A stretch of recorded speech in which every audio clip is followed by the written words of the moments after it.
Amen. Praise the Lord. Good morning. John chapter 1 verse 36. John chapter 1 verse 36. Sundan nyo sa inyong mga Biblia. Pakinggan naman ng iba. Okay? John chapter 1 verse 36. The Bible says, and looking upon Jesus as he walked, he said, behold the Lamb of God. Verse 37. And the two disciples heard him speak, and they followed Jesus. Then they turned and saw them following, and said unto them, what seek ye? They said unto him, Rabbi, which is to say, being interpreted, Master, where dwellest thou? He said unto them, come and see. They came and saw where he dwelt, and abode with him that day, for it was about the 10th hour. So Israel ay 10th hour. Dito sa Pilipinas ay ito ay alas 4 ng hapon that time, no? Let us pray. Almighty God, our loving Father, thank you Lord for this day, sa iyong salita, forgive our sins, at sweet Holy Spirit, help us, help me to preach thy word, maabot ang Panginoon spiritual dito sa on-site, mga sa online. Kawan niyo rin ang bawat isa na nandito, Holy Father, at maabot ang spiritual needs. At ganun din sa aming mga friends sa YouTube, sa Facebook, bless their needs also, especially spiritual. Thank you for loving us. We love you. Holy Father, kayo po ang maggabay sa amin, mag-bless. Thank you for the word at for our freedom in this place. In Jesus Christ's name. Amen. Amen. Praise the Lord. Ang title ngayon ay Behold the Lamb of God. Behold the Lamb of God. So, ito yung message ni John the Baptist at ito ay message received. At ating outline ngayon ay receive, residence, and response of the Lord Jesus Christ.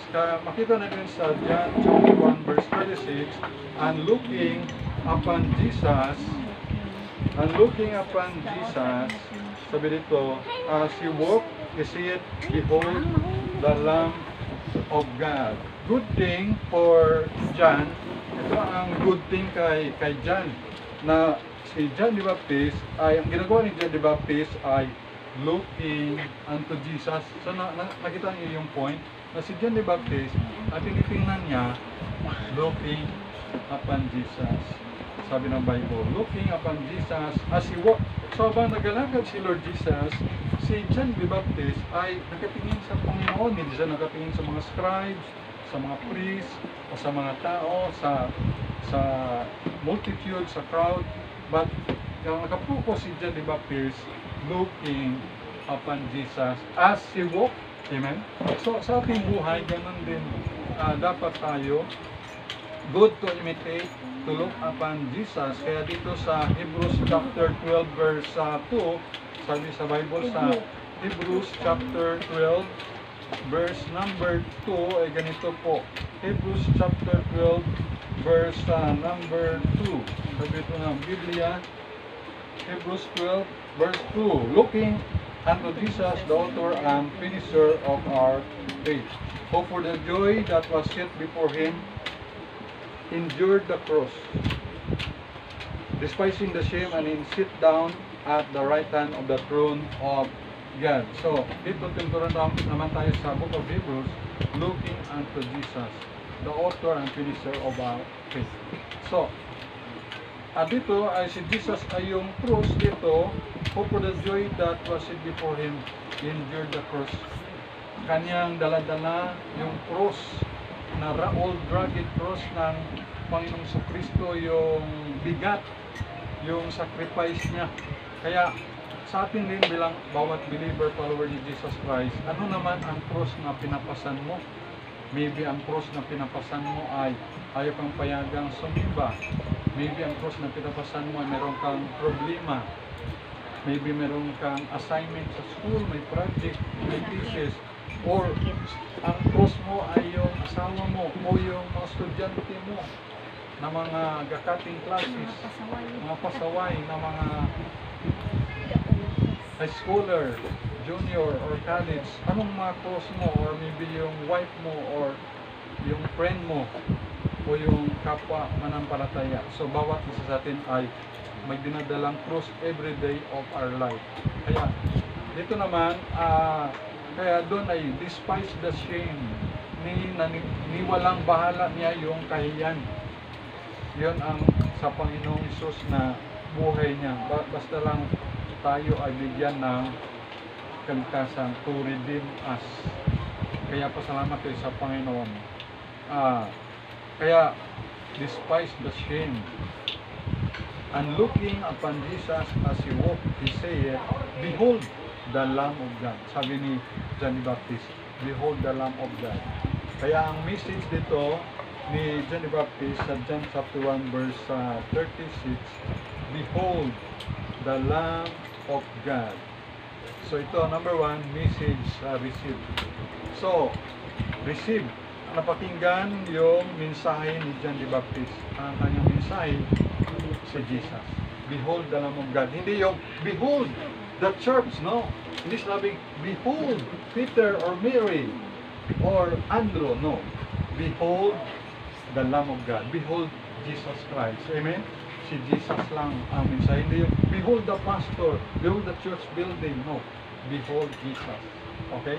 So, behold the Lamb of God. So, ang message ay na tanggap nila. So, maganda ang message na binahagi ni John the Baptist. Behold the Lamb of God. Behold Jesus. Hindi behold the religion or the group or anong group man yan, born again, Baptist, evangelical, o ano man. Kundi, behold the Lamb of God. Behold Jesus.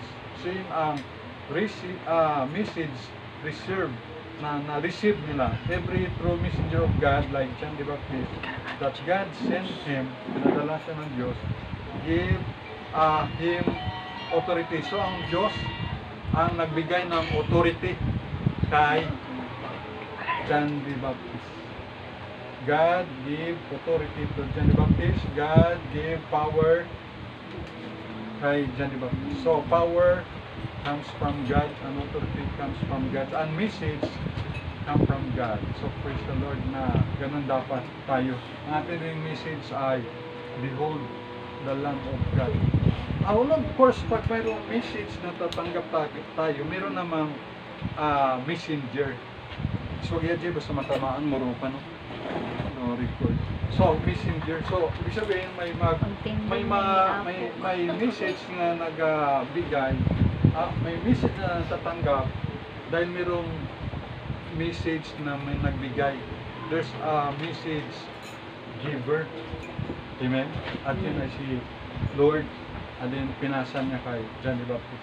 At ganoon sa mga pastor, preacher, evangelist, may mga message silang bigay. Sa mga teachers, Sunday school teachers, kahit sa mga song leader or kahit sa choir or sa special number, quartet, trio, or duet, or solo, mayroong message na binibigay sa bawat Christian. At yun ay dahil mayroong nagbigay na galing sa Diyos. So tayo naman na nakikinig, na-receive mo. Alam nyo kahit preaching ko ba, kung ako na minsan na-discourage, kanina ay napakinggan ko yung preaching ko, yung Jesus, full of grace and truth. Sabi ko, na-preach ko na ito pala last year, October. Tapos ay may na-preach naman ako nitong September, na ganun ang text, pero iba man ang title. Napakinggan mo. So na-encourage ako mismo sa preaching ko, ay na-encourage ako, dina-download ko, kapakinggan ko. Kasi hindi naman ako si Batman o si Superman, ay tao lang. Kaya, siyempre, pag message, papakinggan, na-encourage ka. Kaya meron rin akong binigay si Lord na message na the encourager need an encouragement. Alam niyo ba, ang encourager ay, of course, number 1, ang Diyos. Ang Panginoon sa Kristo, ang Ama natin, ang Sweet Holy Spirit, di ba? Encourage. Andun yung mga preacher pastors, yan ang nag-encourage. Pero alam niyo ba, the encourager need an encouragement. Di ba, pastor? I-encourage sa inyo, di ba? Pero yung mga pastor pala, ay kailangan din pala ng encouragement. Alam mo, ang encouragement, yung presensya nyo. Encouragement yan. Tapos, kung may blessing ka, nabibigay ka ng pagkain ito sa atin. So, gulay, prutas, o pera, para magamit rin dito, pambili ng gasolina, pambiling pagkain, pambayad sa renta, sa lupa, sa kuryente, sa tubig, pang-share, diba? Pampadala sa mga missionary, encouragement rin yun. So, the encourager need an encouragement. Kahit si Lord Jesus, alala nyo, in-encourage siya and the angels ministered him. Diba, gintem siya ni Satan 3 times. Then, after 3 times hindi kaya ni Satan si Jesus, ano ang panlaban ni Lord Jesus sa kay Satan na temptation? Word of God. Nasusulat kay mga na basahin natin ang Word of God every day of our life. Nasusulat, sabi ni Lord Jesus. Si Satan man, kabasa. Nasusulat. So, kabasa man si Satan na Bible, pero mali-mali ang dahil gina-revise. Kanya ginadagdag bawas yung salita ng Diyos. O kaya, ang gamit lang natin ay King James sa Bible. King James version ang gamit natin. Kaya iba kasi yung mga version ng Bible ay walang blood. Halimbawa sa, hindi ko lang alam kung anong version ng Bible na ang blood na word.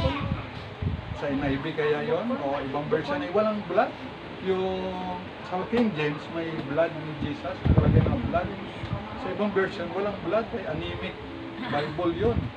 So, ating book, Bible, King James Bible, may blood ni Jesus. At meron ding word dito na si Jesus Christ ay kompleto man, Lord Jesus Christ. Sa iba ay pronoun lang na him. Malay mo kung sino yung him na yun. Pero dito, specific si Lord Jesus Christ. Maraming mga Bible version na iba, kaya mas prefer ko na ito ay authorized King James Version ang gamit ko. Kaya, si Lord Jesus ay kailangan niya ng encouragement.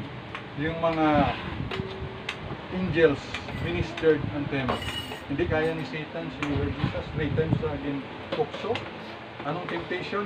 Kung ikaw ang anak ng Diyos, gawin mo yung bato na maging tinapay. Sabi ni Lord Jesus, nasusulat, hindi lamang nabubuhay ang tao sa tinapay kundi sa bawat salita ng Diyos na mumutawi sa bibig niya. Pangalawang temptation, sabi ng Bible, magpatihulog ka dahil ingatan ka ng angel.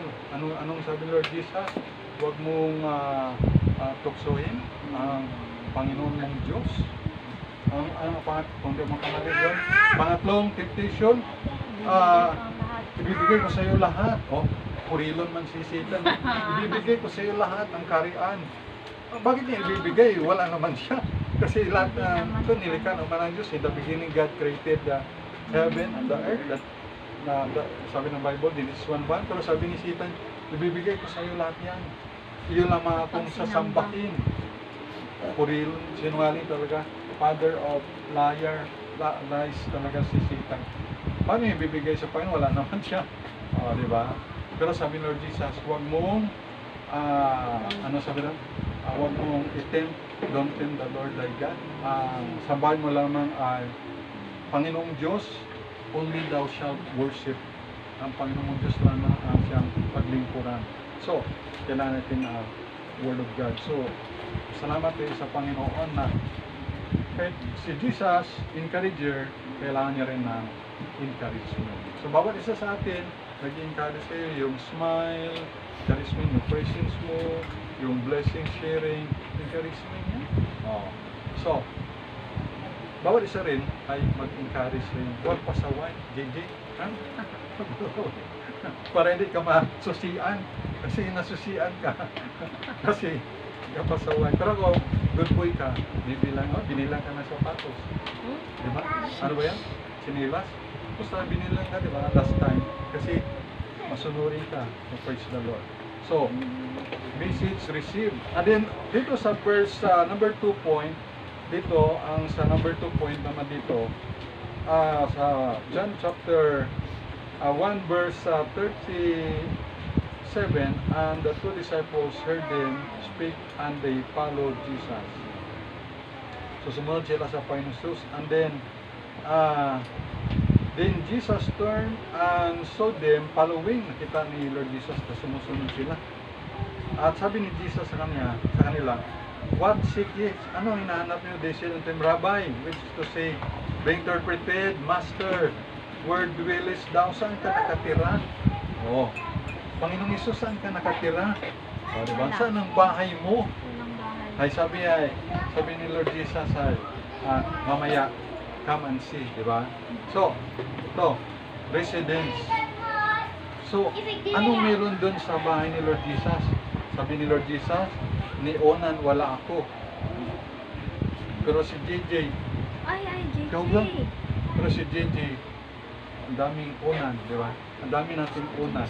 Pero si Jesus, the Son of Man kahit Onan ay wala. Di ba? So, praise the Lord. Swagya Jay, swagya para di maigo o video. Yan, video. Yan, swagya. So, pag si Jesus, saan siya nakatira? Simple lang, no?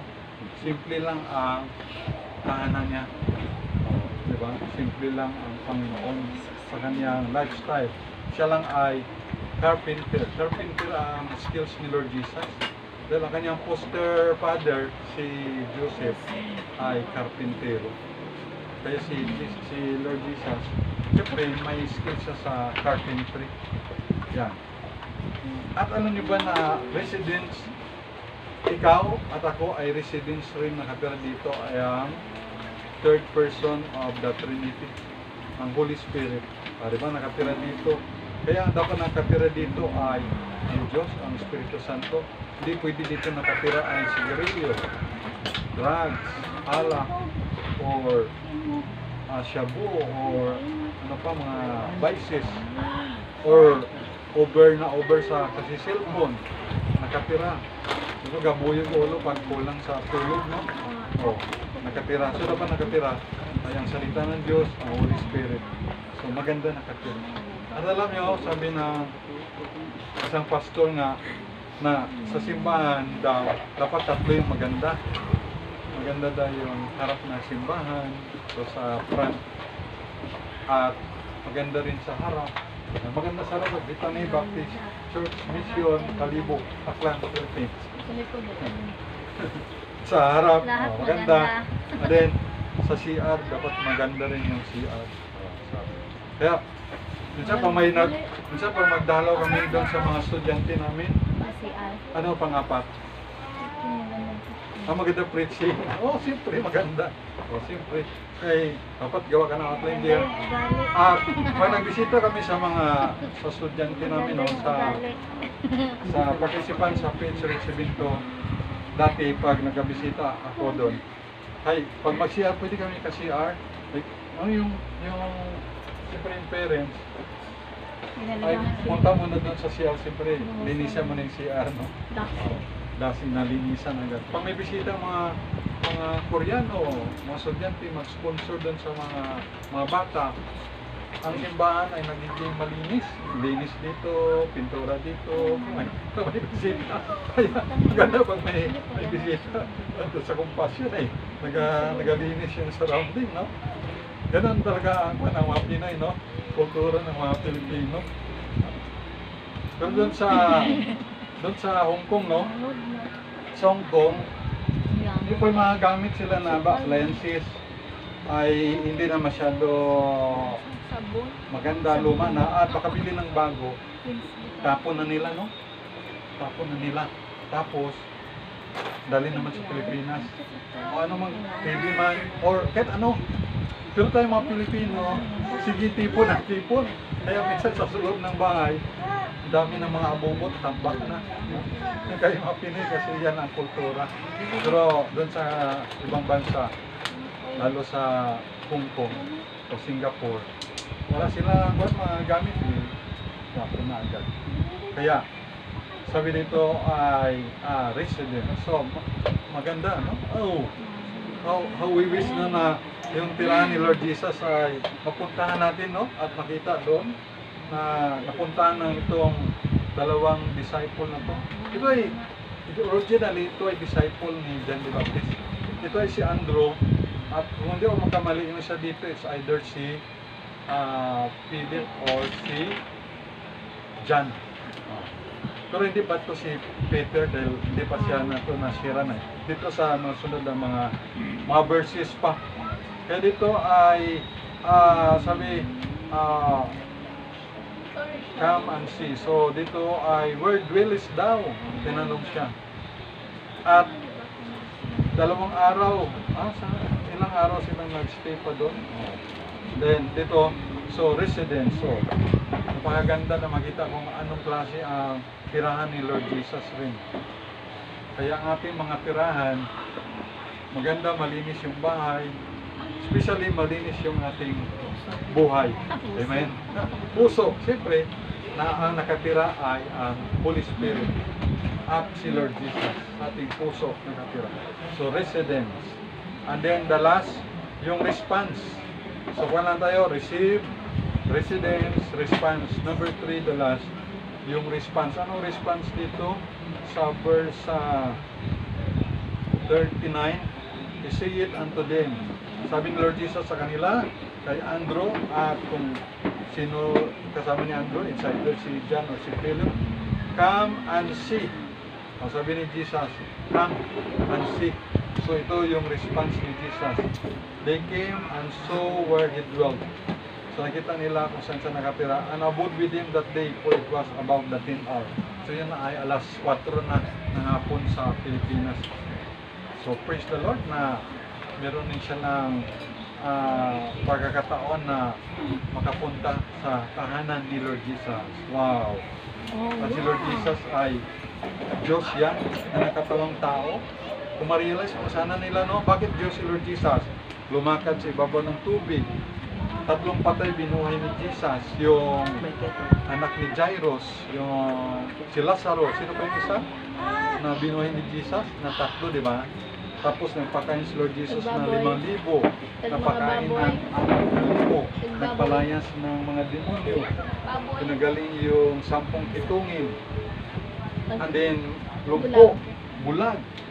Dumura na si Jesus, nag-spit lang, nagpila lang siya, di pinahid sa mata. So, ang daming mga kuha ni Lord Jesus. Ba't kaya gano'n, no? Yung nag-spit si Jesus sa lupa, tapos pinilagay sa mata ng bulag, tapos ay, maghilapos kayo doon, no? Tapos ay nakita na, may nakita ka na, sabi, parang mga puno na galakad ng mga tao. Ay, sinabi pa doon Lord Jesus na, hilamos po ulit, hindi nakalimutan ko lang, then kita mo, tao na nagalakad. Pero hindi natin, kung bakit nagpapasigil siya sa lupa na pinahin, no?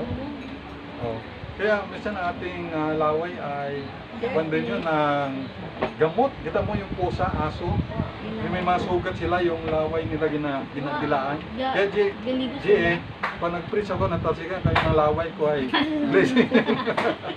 Bawas sa COVID. Gamot yan, blessing yan. COVID eh. So si Jesus, nagpila sa akin, para blessing yan. Shower of blessing yan. Diba? So, Blessing. response ni Jesus.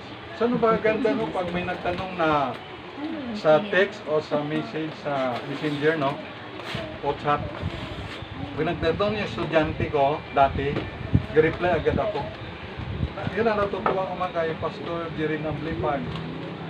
Nag-chat ka sa kanya ng message ka. Instantly nag-reply agad.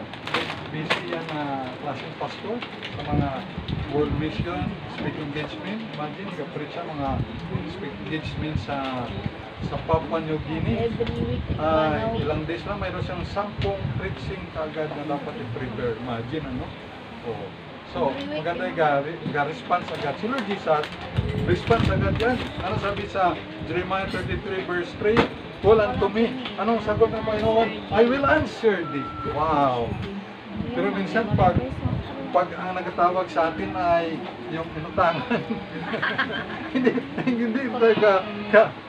response kay natatakot tayo, singilin, di ba? Tapos kung may Bombay na tawag, tao po, singil na. Bombay o Chinese, sabi na sa anak sabihin mo sa wala ako. Sabi rin ng anak, sabi ni mama wala daw siya. Pero Panginoon, call unto me, mag-pray tayo sa Panginoon, I will answer thee. And show thee great. Diba ito sa iyong mga dakila na bagay na hindi mo kayang unawain. So nag-pray tayo ng Lord, makapray kami na, tawag mo kami Lord, motor lang na Rusi lang na motor. Pero ang ginawa ng Panginoon, hindi lang Rusi, Yamaha YTX pa. Imagine, walang tumila, unsurely good mighty, great things which down to is not. At may sidecar pa. Imagine, ganun ang Panginoon. Panginoon, bigyan mo ako ng anak na gwapo. Then binigay, gwapo binigay na anak. JJ, talino pa. Wow. First section, first. At si J, 5 ang award. Wow, imagine. 5 agad ang award ni J. 5,000. Mahal. At si Hannah, praise the Lord. Si Sia, first place sa tula. Sa nitong nakarang tula, Tagalog na tula. Second place ako. Second place sa chess, si JJ. Imagine. Si Colleen, si Aliyah. Dancer. Nag-dance. Dancer. Exercise siya. Kaya kung may sa school, Jay, may mga exercise ko na. Ako nga may mga parents meeting.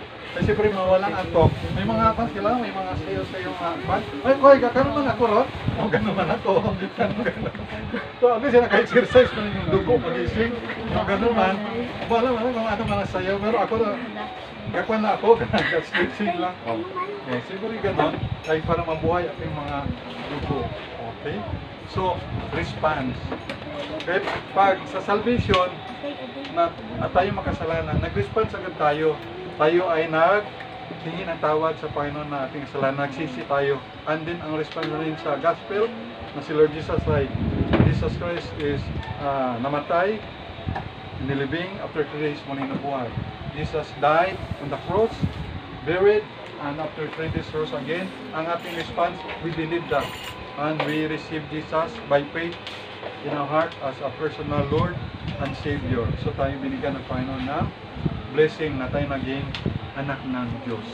But as many as receive Him, to them give you power to become the sons of God. Sons of God. So kaya, Colleen, huwag kang malungkot kaya wala kang mang tatay o nanay. Ako rin wala akong tatay, nanay. Aliyah, may tatay ka pa, may nanay ka pa, no? Oh. Si Mama Nalin, walang tatay, nanay.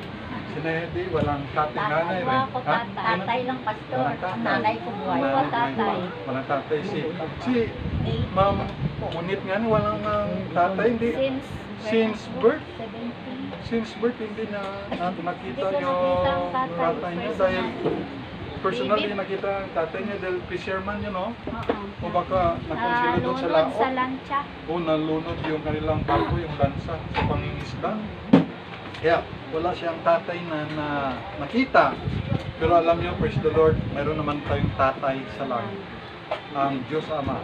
Because of Jesus Christ, nung pagbilib na kay Jesus, pagtanggap kay Jesus Christ, tayo naging anak ng Diyos. So yung sa langit, yung tatay natin, yung Diyos Ama, may tatay tayo doon. Ha?